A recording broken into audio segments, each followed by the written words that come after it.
25% of the methane emissions in the state of California come from dairy lagoons, these very large ponds that process the waste product from milk production. By taking those ponds and covering them up and capturing that methane, we end up making a very valuable vehicle fuel that can replace the diesel used in trucks with a lower cost, much more environmentally beneficial fuel known as renewable natural gas. So being a family business like 99% of the other dairies in California, the dairy business over the last 10 years hasn't been the best. We couldn't try to be net zero without a partner like Aemetis. So we've capitalized and invested in the digester with them, but we've also invested in electric feed mixers, getting rid of diesel fuel trucks that allow us to reach that carbon neutral goal by 2040. Here at Aemetis, we use anaerobic lagoon digesters to capture fugitive emissions and produce renewable natural gas. What's unique about our process is that we've developed utility-grade processing at the dairy, in the transmission lines, and at the upgrading facility. When we talk about the circular bioeconomy, what we're really doing is taking existing things in the atmosphere, things that otherwise are considered a nuisance or even pollution, and transforming those things into renewable fuels.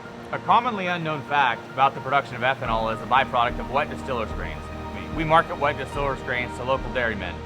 We actually transport that wet distillers grains from our facility in Keys to each of the dairies. So we're going to take the wet distillers grains that's fed to the cows to use to produce dairy milk.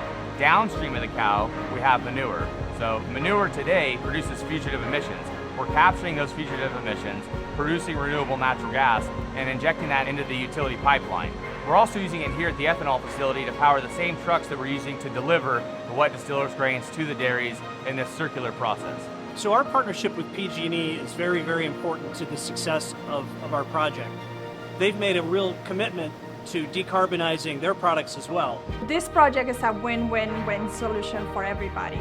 The communities get a cleaner environment, the dairy farmers get another source of income, the community gets more jobs that are technical in nature and higher paying, and for PG&E, it helps us with our goal of healing the planet.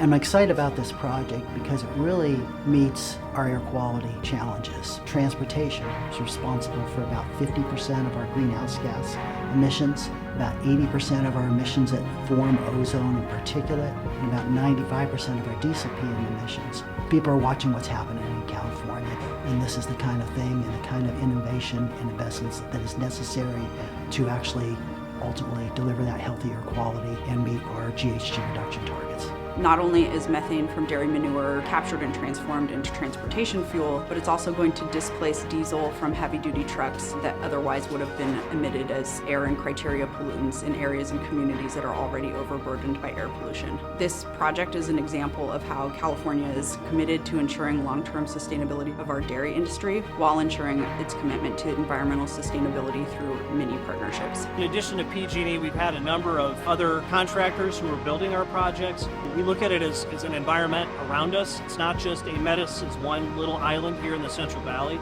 We look at it through our employees' eyes, we look at it through our investors' eyes, we look at it through our contractors' eyes, and folks that ultimately are going to be delivering our product to customers, and that's PG&E through their pipeline.